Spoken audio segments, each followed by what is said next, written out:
नेताजी जितना बड़ा रखुआ था उतना ही बड़ा आपने जेवर एयरपोर्ट बनवा के मामला पक्का कर दिया। अब मक्खन दास बन गया जुप्पा। सच बात दियो। ये तो पता चल रहा है यही। हम कहते प्रधान जी नारायण सिंह प्रधान जी, तो उनकी हाइट लंबी थी, तो गौड़ साहब ने कहा, वीरमदत्त गौड़ साहब ने, देखो भाई चेला नेताजी माननी पड़ेगी अध्यक्ष जी, चेला मजबूत है बॉर्डर पे, तो आज के 10 बाल्टी दड़िया रखा था और 5 बाल्टी दूध। देखो जो दूध पीना गुड़ के साथ दूध पियो और जहाँ दड़िया पीना दड़िया पियो, फिर वह दलिया पिया था। हाँ, भैरव सिंह शेखावत अध्यक्ष जी और गौड़ साहब, और गौड़ साहब की शादी हमने कराई। हम तो अचंभित यह बात के बुढ़े हो गए काका, शादी भी यही हुई। हाँ पता हद की बात में तो तुम्हारी टीम में मैं याद करता हूँ हमें, जब भी आप मिलते हो आप हमेशा गौड़ साहब मैं आपको भूलता नहीं, ईमानदारी नहीं पूरी टीम मिल गई पुरानी। अच्छा सुनो, वो कैसे कहते हैं कि 12 साल में बग गए कुछ दिन थोड़ा सा वैसे। अब पूरे भारत में जितने मुख्यमंत्री हैं सब ने मतलब पोस्ट डाली है। आज पहली बार मतलब अलग उस तरीके पूछ जाए, वो ये कहा नरेंद्र मोदी ने मामला पक्का कर दो, ये अच्छी बात नहीं है। सब प्रधानमंत्री की अलग अलग, हमें जो हमारे तो 8वें थे और 8वां लक्ष्मी का भी है, 8वां मतलब नवगिरह का भी, 8 सिद्धि नवनिधि के दाता हनुमान जी का भी है। और देखो ये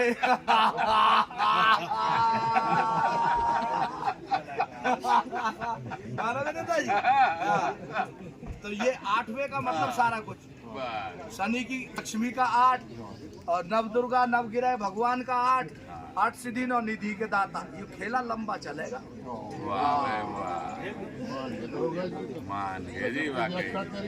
गजब व्याख्या करी है।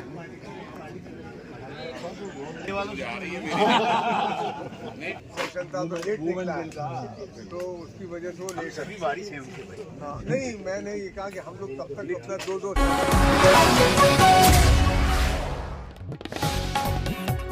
आज कहना चाहें उनका भी हम स्वागत करते हैं। साथ ही साथ जो आने वाला ये 1 वर्ष है, इस बीच भारत यात्रा ट्रस्ट के माध्यम से हम लोग क्या कर सकते हैं और इसको कार्यान्वित करने के लिए जो 5 सूत्री कार्यक्रम थे, जिनको सभी भारत यात्रियों ने चंद्रशेखर जी के साथ बैठकर इनके 5 सूत्री कार्यक्रम को पिरोया था, उसको फैलाने का जो काम करेंगे। बहुत सारे साथी आए हुए हैं, वे उनमें कुछ वरिष्ठ साथी हमारे आए हुए हैं। प्रोफेसर राजकुमार जैन हैं, हमारे बहुत ही अभिन्न मित्र केसी त्यागी जी हैं, हमारे तमाम पदयात्री साथी हैं जो यहाँ स्थानीय इस पर सेंटर पर रहते हैं, जिसमें उमेश चतुर्वेदी, शंकर, केरल से रोजलिन आई हैं। अस्वस्थ होने के बावजूद ब्रह्मदत्त गौड़ जी आए हैं, सूर्य कुमार जी आए हैं, त्रिपाठी जी, बहुत सारे तमाम साथी। अब मैं सबका नाम ले सकता हूँ, तो केरल से लेके पोतनवार जी मुझे दिखाई दे रहे हैं यहाँ पर, अक्षय आए हैं नोएडा से, बहुत सारे साथी आए हुए हैं त्यागी जी के साथ। घनघोरिया है, अरे तमाम सेंटर से आए हुए हैं, घनघोरिया भी पीछे हैं, और भी लोग हैं। राजस्थान से हमारे भवर सिंह जी की बेटी आई हुई हैं। तो मैं चाहता हूँ, हाँ शर्मा जी आए, तमाम सब आप भी बोल दीजिएगा। अरे सुरेंद्र जी को मैं देख रहा हूँ, हाँ बाप ने, वो तमाम अस्वस्थ होने के बावजूद भी बावनकर जी आ गए। मुझे नहीं लग रहा था कि आप पहुँच पाएंगे, फिर भी आ गए हैं। मैं चाहता हूँ कि हम इस कार्यक्रम में जो साथी आए हैं, क्या हम चंद्रशेखर जी को एक श्रद्धांजलि भी अर्पित करें और इस उनके शताब्दी वर्ष को मनाने के लिए 2 शब्द जरूर कहें। मैं सबसे पहले निवेदन करूंगा हमारे भारत यात्री साथी श्री सूर्य कुमार जी से कि वो 2 शब्द कहें। भारत यात्रा ट्रस्ट के अध्यक्ष भाई सुदीन भदौरिया जी, हमारे अति वरिष्ठ साथी प्रोफेसर राजकुमार जैन जी, त्यागी जी, स्वामी त्रिपाठी जी, बहुत सारे लोगों का नाम लेने की ज़रूरत नहीं मैं समझता हूँ। अभी सुदीन जी ने बताया है, हिंदुस्तान के कोने कोने से यहाँ प्रतिनिधित्व कर रहे हमारे साथी मदन गोविंद राव जी, रोजलिन पंजीकरण जी, केरल के साथी, बिहार के साथी, उत्तर प्रदेश से तमाम साथी यहाँ आए हैं।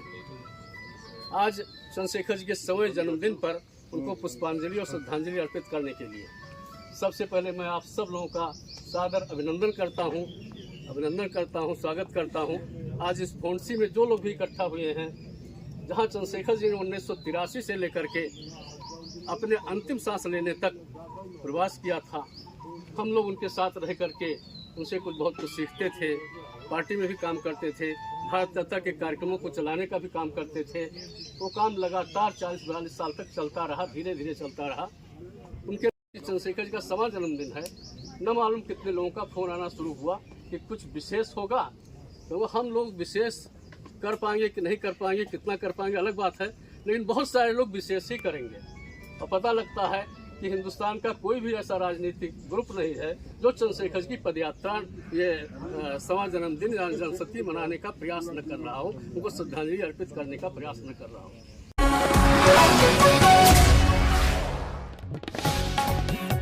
चंद्रशेखर जी कांग्रेस में रहते रहते ये प्रयास करते थे कि जयप्रकाश जी से मतलब आप सत्ता प्रतिष्ठानों से लड़ सकती हो इंदिरा जी, लेकिन साधु संतों से नहीं लड़ सकती। तो उसी श्रेणी में उनको मानते थे। 3 मीटिंगें चंद्रशेखर जी ने अपने प्रयासों से दोनों के बीच में कराई, लेकिन ये वो दौर था जब इंदिरा गांधी भारत का पर्याय बन चुकी थी। Indira is India and India is Indira. उससे टकराए चंद्रशेखर। खैर, एक दिन पहली शाम को भी चंद्रशेखर जी के आवास पे 50-52 एमपीज की मीटिंग हुई, जिसे कांग्रेस पार्टी के नेतृत्व ने ऐसा समझा कि शायद उनके खिलाफ बगावत है, जो नहीं थी। उसके बाद शाम को, रात को इत्तेफाक से मैं भी एक लोकदल का कार्यकर्ता होने के नाते अपने एक नेता के साथ मैं भी आखिरी मीटिंग में था, जो 25 जून 1975 को हुई थी, जिसमें आखिरी सेंटेंस जेपी का ये था कि ये सरकार अपना इकबाल खत्म कर चुकी है। राजनारायण जी की याचिका के बाद इस सरकार का कोई औचित्य नहीं बचा है, इसलिए मैं चाहता हूँ इस सरकार का कोई भी फैसला मानने के लिए आप बाध्य नहीं है। ये अंतिम सेंटेंस जेपी के थे, जिसको इंदिरा जी के समर्थकों ने और इंदिरा जी ने माना कि शायद उनके खिलाफ बगावत है। रात को 12 बजे के करीब जयप्रकाश जी को गांधी शांति प्रतिष्ठान से गिरफ्तार कर लिया जाता है। ये सूचना जब उनको मिलती है चंद्रशेखर जी को, तो अपनी गाड़ी में बैठ करके 2 मिनट का रास्ता है कर्नाटक प्रदेश का, वहाँ के थाने में पहुँचते और पूछते हैं कि जेपी को आपने क्यों गिरफ्तार किया। तो एसएचओ कहते हैं कि साहब गिरफ्तारों की लिस्ट में आप भी, और कांग्रेस पार्टी के वर्किंग कमेटी के जो 15 लोग हैं चुने हुए, उनमें से एक हैं चंद्रशेखर जी, और वो गिरफ्तार हो जाते हैं। तो हमारी नज़रों में वो आसमान जितने ऊंचे हो जाते हैं। हुकूमतों से टकराने की जो परंपराएं मुल्क की रही थी, उसमें सर्वोच्च स्थान चंद्रशेखर जी का हो गया। उसके बाद जनता पार्टी बनती है, हम सब लोग लड़ते झगड़ते टूटते फूटते रहते हैं। दूसरा उदाहरण भी मुझे शरद पवार जी ने बताया, वो प्रधानमंत्री बन जाते हैं कांग्रेस पार्टी के प्रयासों से। जो उनकी सुपुत्री है सुप्रिया सुले, जो एमपी है, उनकी शादी है चंद्रशेखर उनके शरद पवार जी के गांव में, उसका नाम है बारामती। तो नाराजगी चंद्रशेखर जी के और सरकार के बीच में हल्की फुल्की दिखती रहती है, कई सवालों को लेकर। उसमें हरियाणा का भी एक सवाल है। खैर, तो वहाँ पे चंद्रशेखर जी बाकायदा कम्युनिकेट करते हैं, जो शरद पवार की किताब में भी लिखा है, जिसके विमोचन में मैं था, और उन्होंने बताया। और चंद्रशेखर चाहते हैं कि मैं, प्राइम मिनिस्टर है, उनका स्पेशल एयरक्राफ्ट है, कि मैं और राजीव गांधी एक साथ चले जाएं और कुछ वार्ताएं हो जाए। अब ये चंद्रशेखर जी के स्वाभिमान की इंतहा है। जो हमारे ठाकुर भाई हैं, वो इसको महाराणा प्रताप से भी जोड़ने के लिए आजाद हैं, लेकिन हम सोशलिस्ट इसको लोहिया और जेपी के उससे भी जोड़ के देखते हैं। और 1 घंटे के आसपास चंद्रशेखर जी इंतजार भी करते हैं कि शायद राजीव गांधी आ जाए, साथ चले जाए। उसके बाद कम्युनिकेशन होता है कि नहीं, वो बाद में आएंगे। चंद्रशेखर जी दिल्ली आते हैं और अगले दिन बगैर किसी से पूछे अपनी स्थिति की घोषणा कर देते हैं। इतिहास गवाह है, और ये ऐसे लोग भी गवाह हैं कि चंद्रशेखर जी पे खूब दबाव डलता है, लेकिन अपने स्वाभिमान के और अपने जो उनका स्वभाव है, उससे वो कॉम्प्रोमाइज नहीं करते और प्रधानमंत्री के पद को फाड़ करके फेंक देते। ये दूसरा चंद्रशेखर है जो हमारी श्रद्धा का केंद्र है। उन्होंने नई परंपराएं शुरू की, और ये हमारे कुनबे के, हमारा कुनबा भी राजकुमार जी बहुत बड़ा है, मुरारजी भाई भी तो उसमें थे, चौधरी चरण सिंह उसमें थे, HD देवेगौड़ा उसमें थे, गुजराल साहब भी काफ़ी दिन रहे उसमें, VP सिंह जी हमारे कुनबे के नहीं थे लेकिन जनता दल की समर्थन से बने, एंड अब और चंद्रशेखर जी ये जनता दल परिवार के, जनता पार्टी परिवार के सदस्य थे। मुझे प्रसन्नता है कि उनकी इन्हीं स्मृतियों को सजो करके हमारे जितने साथी यहाँ बैठे हुए हैं, ये नींव के पत्थर हैं जिनकी आधारशिला पर ये भुवनेश्वरी का आश्रम है।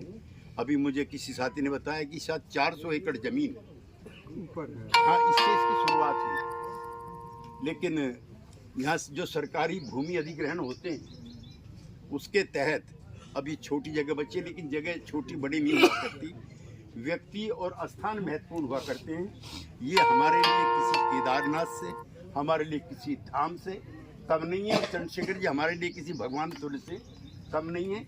उनकी स्मृति में आज सब लोग हम इकट्ठा हुए, और चंद्रशेखर रोज नहीं पैदा होता। सदियों की कुर्बानी के बाद, तकलीफें उठाने के बाद, गांव के एक मामूली किसान परिवार में पैदा होकर के और पाजामा कंधे पर रख करके नदी पार करके पढ़ने लिखने की इच्छा अभिलाषाएं जब तीव्र होती हैं तब चंद्रशेखर पैदा होते। चंद्रशेखर सत्ताओं के लिए पैदा नहीं होते, वो 64 में शायद या 62 में MP बनते हैं और एक बार भी मंत्री नहीं बनते। ऐसा नहीं है कि मंत्री बनने का उनको निमंत्रण ना मिले, लेकिन जो उनका बलिया के तो एक दो साथी हैं,